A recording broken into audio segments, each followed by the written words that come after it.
Okay, so here you can see the new extension part of the green that we've extended out, and it's 18 inches or better that we raised. So we used about 12 to 14 inches of a 3/4 inch rock base. And that really obviously helps with drainage. And then on top of that, we've got anywhere between 4 to 6 inches of crushed paver fines. Then what we've done is we've extended this, so you can see where we've extended it out. And then what this does is the new part starts to overlap the old part, because this old part ran up, the old green ran up. It was very steep, so we had to make this level. So here we've got the transition point.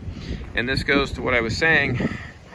You cannot mix even this paver fine material in over top of this existing concrete-like base that's been in for about 10 years.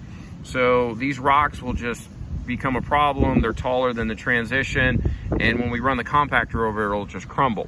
So we did yesterday, this was our regular base work that we did. This transition part that starts to overlap, we mixed that in a wheelbarrow, just like mortar, and then we melded these together. Now we're gonna do the same thing with the fines that we're sifting out. So we came through and we cleaned this edge up with a broom and a shovel to give us a nice clean edge, and we've got about maybe a 1/2 inch or better of transition height. So then we'll take the fine powder that we sifted out to get rid of all these rocks. We'll mix that up like mortar, and then we'll meld these two in, just kind of like we're seaming drywall. So it'll be a nice seamless transition.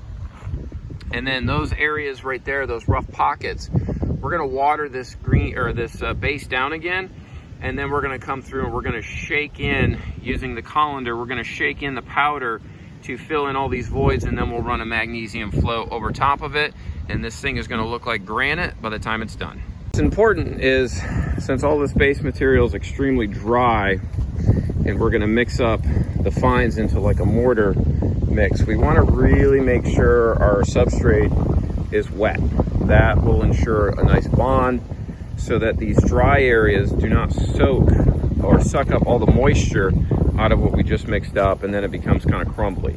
So you're gonna wanna wet this down pretty good, let it sit for a couple of minutes. We're gonna go mix up the batch that we sifted out, and then by the time we come back, this will be ready, and we'll start troweling all this in. Okay, so we've done a decent stretch here between the transition from yesterday's compacted fines with the rocks in it. About 2/3 of the way over.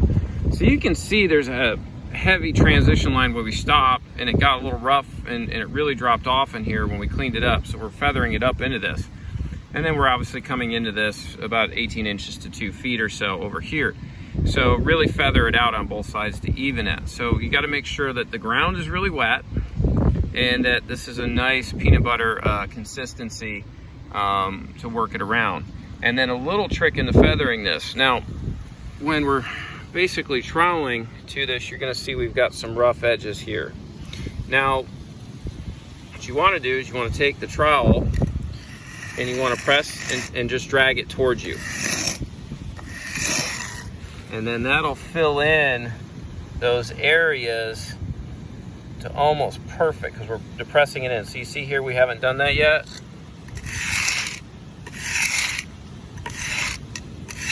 So just pressure, drag it in, smooth it out, and it's near perfect. Now, any of these little areas where there are some pocket marks, that's not drastic, but we're gonna come back through and we're gonna do one little shake with the colander and just get some fine powder into there. And this will be wet, so we'll shake it when this is wet, so that it'll absorb the moisture, and then basically we'll just do a little drag. It'll fill all those in and just make that whole transition smooth. And we're basically level right here. I'll have to fix some of this in here, but for the most part, this transition is now perfect. So we've basically created a seamless transition from a green, a putting green base that's been in for over 10 years with one that we've just put in.